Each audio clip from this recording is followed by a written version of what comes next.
ಏನು ಮಾಡಬೇಕು ಅಂತ ವಿಚಾರ ಮಾಡಿದ್ರು. ಕೆಟ್ಟ ಆಲೋಚನೆ. ಏನ್ ಮಾಡಬೇಕು ಅಂತ ವಿಚಾರ ಮಾಡಿದ್ಲೇವ, ಆ ಭಿಕ್ಷುಕ ನಡ್ಕೋತ ಹೊಂಟಿದ್ದ ಸೊಕಾಸ ಕೈ ಒಳಗೆ ಬೆತ್ತ ಹಿಡ್ಕೊಂಡು. ಅವ ಬರೋದ್ರೊಳಗಾಗಿ ಇನ್ನು ಮುಂದೆ ನಾಳಿಂದ ನನ್ನ ಮನೆಗೆ ಬರಬಾರ್ದು ಭಿಕ್ಷುಕಕ್ಕೆ ಅಂತ ಹೇಳಿ ಮನೆಯೊಳಗ ಈ ಸಜ್ಜಕದ ಉಂಡಿ ಮಾಡಿದ್ದಂತೆ. ಸಜ್ಜಕದ ಉಂಡಿ ಅಂತಿರಲ್ಲ, ಸಜ್ಜಕ ಉಂಡಿ ಮಾಡಿ 2 ಉಂಡಿ ಕಟ್ಟಿ ಆ ಉಂಡಿ ಒಳಗ ಈ ನೀವು ರೈತರಿಗೆ ಗೊತ್ತಿರ್ತದೆ ತೊಗರಿ ಪುಡಿ ಅಂತ ಬರ್ತದೆ. ನೀವು ತೊಗರಿ ಈ ಬೆಳೆದವ್ರ ಮನೆಯೊಳಗೆ ಹೊಲದೊಳಗೆ ಬೆಳಿತಿರೋ ತೊಗರಿ, ಆ ಹುಳ ಹತ್ತಬಾರ್ದಂತ ಅದ್ರೊಳಗೆ ಒಂದು ತೊಗರಿ ಪುಡಿ ಅಂತ ಬರ್ತದೆ. ಭಯಂಕರವಾಗಿ ವಿಷಯವನ್ನು ಆ ಪುಡಿಯನ್ನ ತಂದು ಆ ಉಂಡಿ ಒಳಗೆ 2 ಉಂಡಿ ಒಳಗೆ ಒಂದು ಇಟ್ಟು ತುಂಬಿ 2 ಉಂಡಿ ಕಟ್ಟಿ ಇಡ್ತಾಳ ಭಿಕ್ಷುಕನಿಗಾಗಿ. ಇಟ್ಲು. ಆ ಭಿಕ್ಷುಕ ಬಂದು ಅಮ್ಮ ಅಂದ, ಬಾ ನಿನಗಾಗಿ ತೆಗೆದಿಟ್ಟಿನಿ ತಗೊಂಡು ಹೋಗ ಅಂತ ಹೇಳಿ 2 ಆ ಉಂಡಿಗಳನ್ನು ನೀಡಿದ್ರು.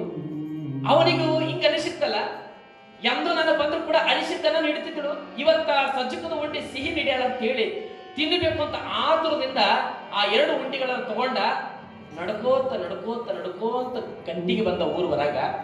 ಬೇವಿನ ಕಟ್ಟಿ ಬಂದ ಕಟ್ಟಿ ಕೂತ್ಕೊಂಡೆವ, ಬಹಳ ಆಯಾಸಾಗಿತ್ತು. ಆಮೇಲೆ ಊಟ ಮಾಡಿದ್ರೈತೆ ಅಂತ ಹೇಳಿ ಪಕ್ಕಕ್ಕೆ ಕಟ್ಟಿ ಮೇಲೆ ಇಟ್ಟು ಮಲ್ಕೊಂಡ್ಬಿಟ್ಟ.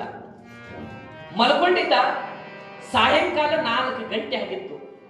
4 ಗಂಟೆಗೆ ಅದೇ ದಾರಿ ಒಳಗೆ ಸರ್ಕಾರಿ ಶಾಲೆ ಬೆಲ್ಲು ಹೊಡಿತೇವ, ಗಂಟೆ ಹೊಡಿತು. ಮಕ್ಕಳೆಲ್ಲ ಶಾಲೆ ಪಾಟಿ ಕಚ್ಚಲು ತಗೊಂಡು ಮನೆಗೆ ಹೊಂಟಿದ್ವಂತ. ದಾರಿ ಹಿಡಿದು ಹೋಗುವಾಗ ದಾರಿ ಹಿಡಿದು ಹೋಗ್ಬೇಕಾದ್ರೆ 2 ಹುಡುಗರು ಆ ಭಿಕ್ಷುಕನ ಕಟ್ಟಿ ಹತ್ರ ನೋಡಿದ್ರು.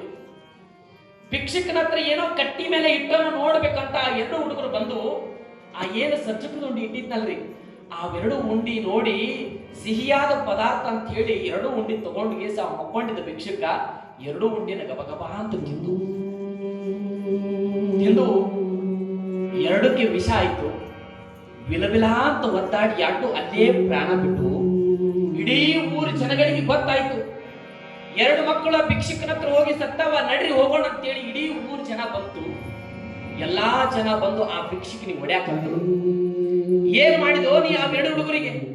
ವಿಷವನ್ನ ಹಾಕಿ ಆ ಮಕ್ಕಳನ್ನ ನೀ ಕೊಲೆ ಮಾಡಿದೆ ಅಂತ ಹೇಳಿ ಭಯಂಕರವಾಗಿ ಆ ಭಿಕ್ಷುಕನ ಹೊಡ್ಯಾಕತ್ರು. ಅಷ್ಟ್ರೊಳಗೆ ಜನ ಎಲ್ಲ ಸೇರಿತ್ತು.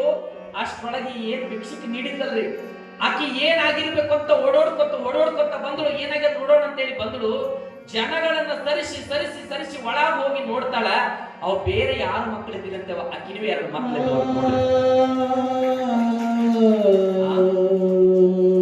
ಇದು ನಮ್ಮ ಜೀವನ. ಇದು ಹಸಿರು ಬಂದವನಿಗೆ ಒಂದು ತುತ್ತು ಪ್ರಸಾದ ನೀಡುವ ಯೋಗ್ಯತೆ ನಮಗಿಲ್ಲ ಅಂದ ಮೇಲೆ ಈ ಜಗತ್ತೊಳಗೆ ಮನುಷ್ಯ ಹುಟ್ಟಿದ್ರು ಏನು ಸಾರ್ಥಕರಿ? ಮಹಾತ್ಮ ಈ ಜಗತ್ತೊಳಗೆ ಕಲಿಸಿದ್ದು ಇದನ್ನೇ ಕಲಿಸ್ಯಾರೇ ನಮಗೆ.